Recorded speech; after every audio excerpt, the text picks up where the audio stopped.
Go with that being rotten. Hey everybody, welcome back to SV Blown Away. In this week's episode I am repairing the garage for my hatch. The hatch goes down the companionway and allows me access into the deck saloon. And for those of you that haven't been here before, Blown Away is a 1970s steel ketch. She has been my home for over 20 years. And these videos are all about real liveaboard lifestyle. And I'm going to show you exactly how it is. No Instagram models, no bullshit, just living on a boat and keeping it afloat. Blown Away is currently based in the Greek islands in the Mediterranean. If you'd like to join the crew, drop me a message in the comments section down below. It's still winter here in the Mediterranean and it's maintenance time. Last week on Blown Away I replaced the engine batteries and showed you that it was not necessary to buy marine grade batteries. Welcome back to Blown Away. Today I'm fixing the hatch. I have a garage which covers my hatch. The hatch is in good shape. The garage, having been repaired about 15 years ago, is not in good shape. I'll show you what the problem is.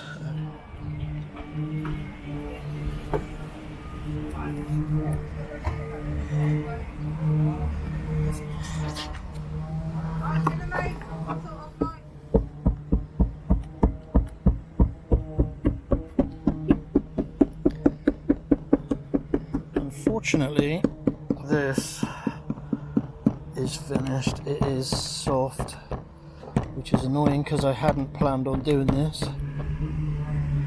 That is why the teak is lifting on the outside. It's finished. The telltale signs of a problem was the varnish was lifting.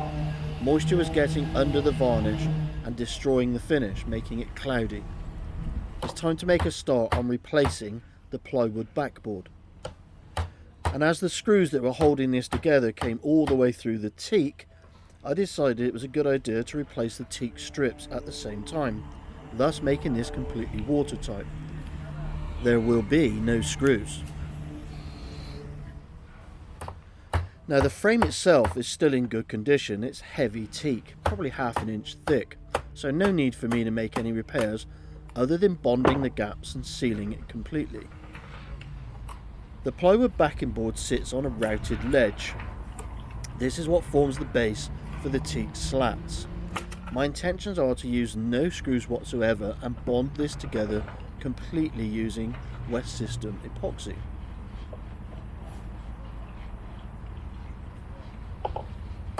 But first I need to remove all of the rotten material.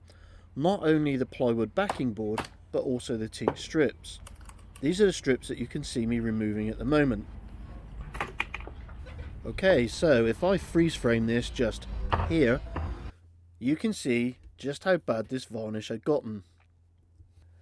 Now, in the best of worlds, I can't leave that like that. I just can't walk out my door every day and see that bad varnish. And there's no point in me trying to revarnish it when everything's moist. So it has to be dried out completely. Once the backing board is removed and all of the teak strips are thrown in the trash, I'm left with just the frame of the hatch, which I've left in the sunshine to dry for a couple of days. But now it's time for me to start making the repairs. First off, I'm going to remove some of the loose varnish. Then I'm going to look at that routed lip that the backing board sits on, which still had some remnants of plywood on it and bonding agent, probably some form of glue. All of that needs to come off before I can put the new backing board in place.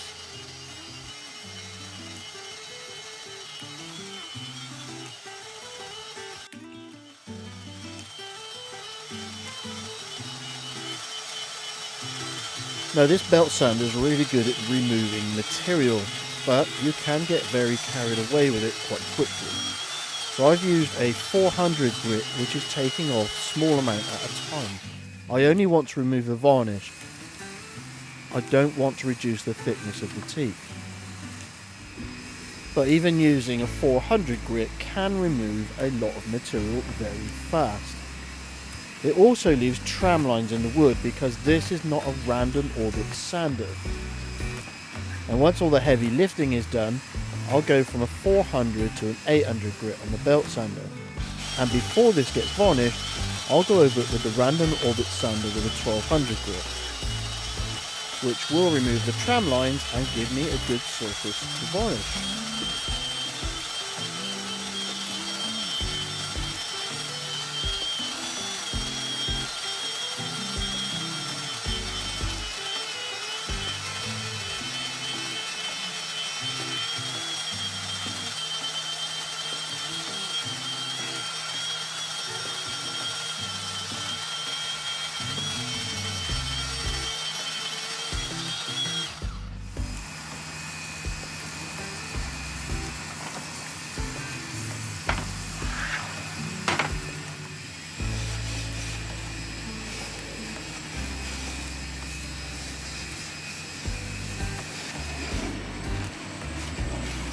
Using a combination of a wire brush and a chisel, I'm going to remove the remains of the glue and the splintered plywood from the routed shelf where the plywood backing board sits on.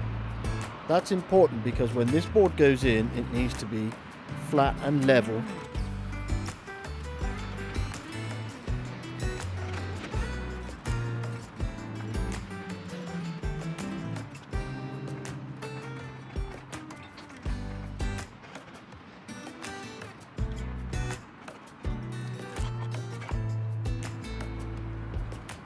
Now I'm quite fortunate that I'm near a major town, and the major town has got a wood yard. So I'd already taken the rough measurements for this plywood backing board and had it cut in marine grade ply. And I'll just keep dry fitting this backing board until it fits nicely into the routed shelf on that teak frame.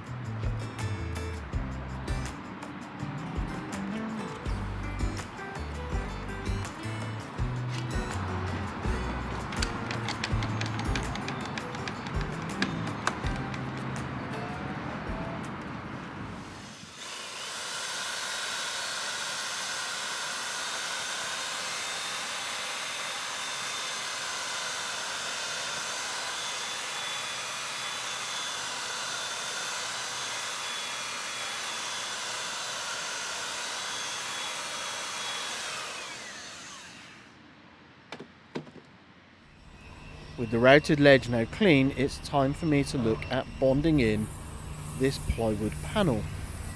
I'm going to use a traditional glue for this. Once it's in place, this frame will become more rigid and allow me to do work on the frame itself.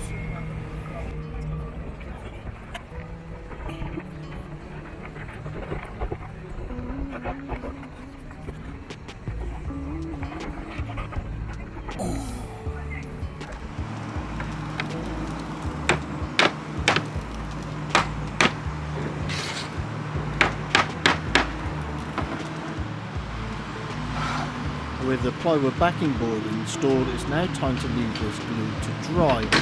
Tomorrow I'll start on the epoxy.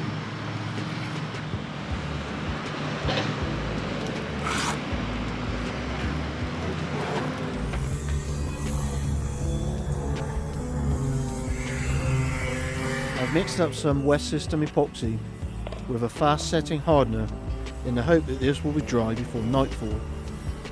This is the top face of this garage. This is the piece that will face the weather. On top of this I'll put the teak strips, but what I'm looking to do here is to completely seal this plywood backing board into the teak frame.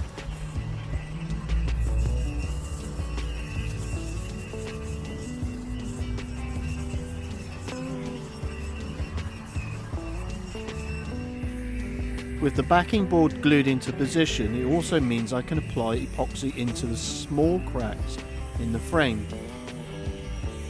This will ensure that no water finds its way down into the gaps and destroys the varnish at a later date.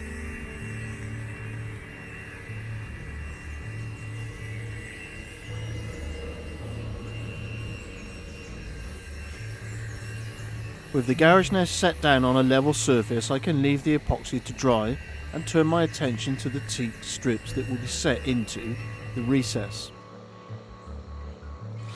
The first thing I'm going to do is route a groove into one edge of the teak strip.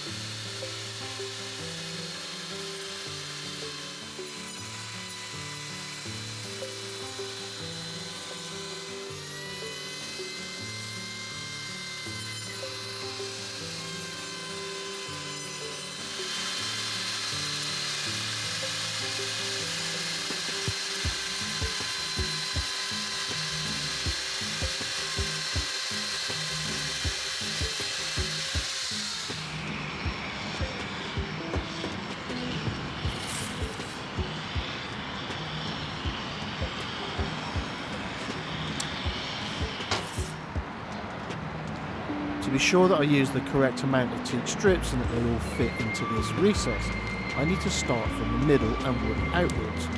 So here I'm marking the garage so that I can measure midway point.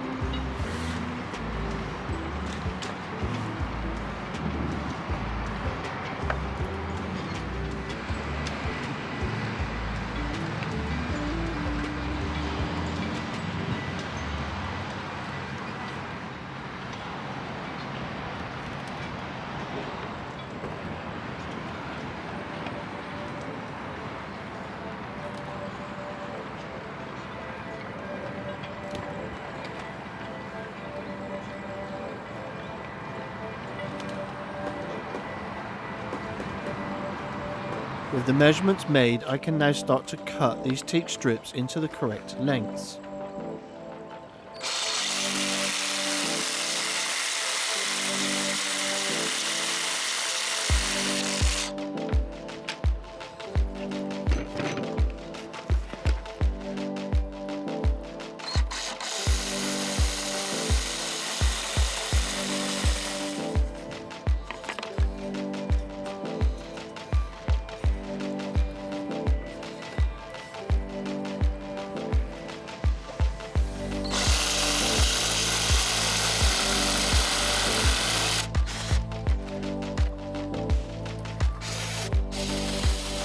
At this point you start to understand why I routed the planks of teak to begin with. It now leaves me with the grooves accurately spaced, and these grooves will be filled with Sikaflex once this is bonded in position.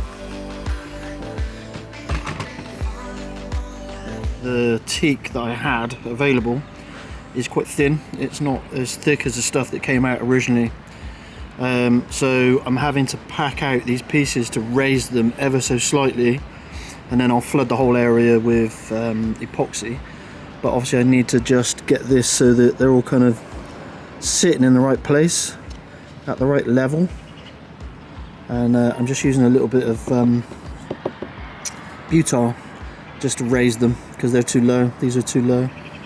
Just lift them a little bit so that when it's flooded with epoxy, the epoxy flows underneath and it will set in the epoxy.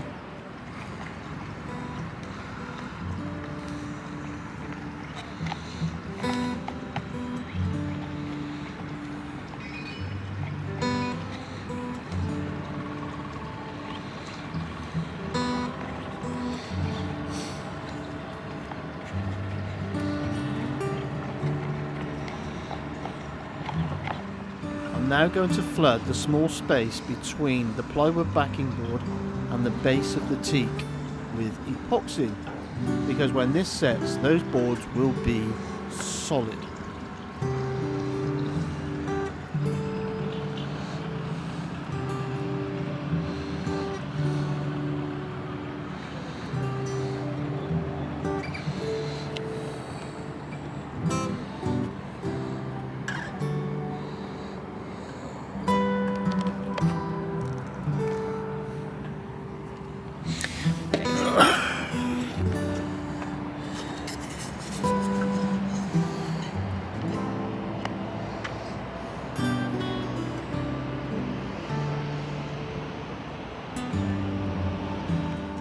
That's that little bonded together, hopefully.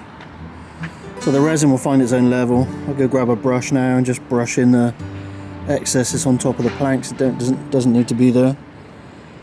I think I've got the quantity about right.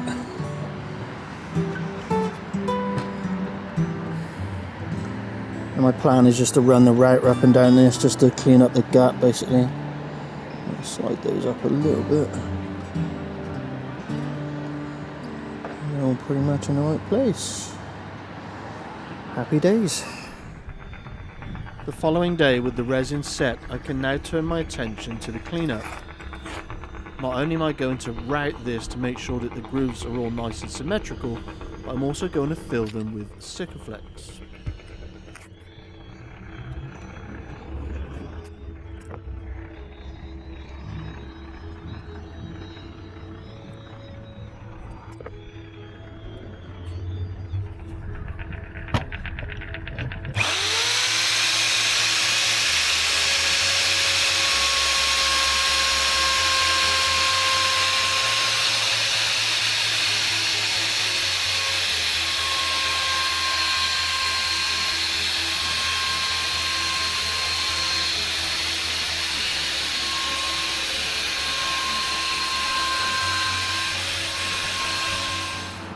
Lots of activity.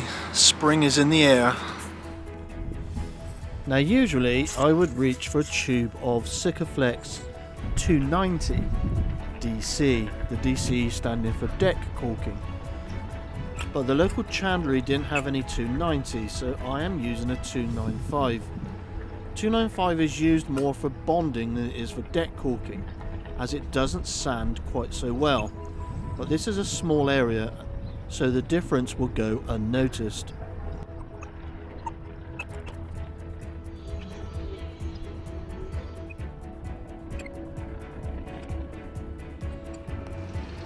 The following day I can turn this garage back over because I need to seal the inside. And because this is going to see far less moisture, I'm going to use an epoxy paint to seal this up.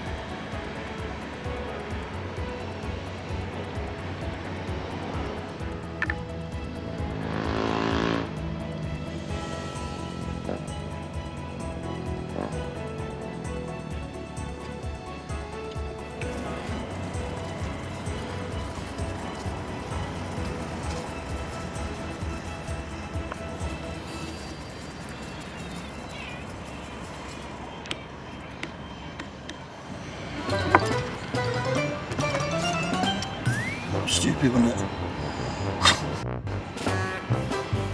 I looked at that, I didn't see the plastic cover still on the brush. Fuck's sake.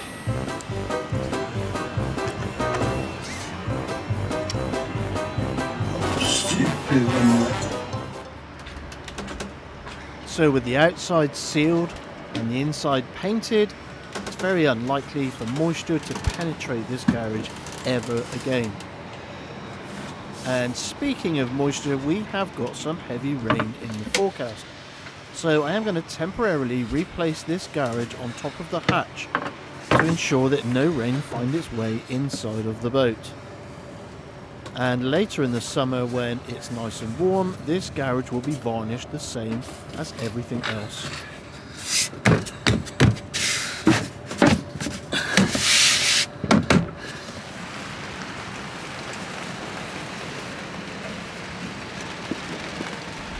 And I am going to call that a success.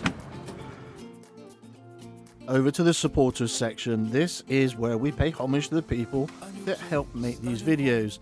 The McKenna family, David Luchford, Sailing with Andy, Graham Elvey, thank you very much for your continued support. And if you would like to help support the channel but don't want to commit to a monthly payment, you can do so via Kofi just by scanning the QR code. Send an addict a coffee. And you can also find me on Facebook via SV Blown Away. And over to the Patreon supporters: Matt, Michael, Ian, Miles, Timmy, JG, Johannes and Joey Bryant. Thank you so much for your monthly donations towards the making of these videos. And if you'd like to be a fashion victim just like these people, you can buy a SV Blown Away polo shirt. Just send me a message in the comments down below.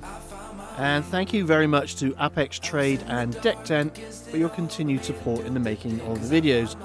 And don't forget to hit the like button, subscribe and ring the bell if you want notifications for more videos.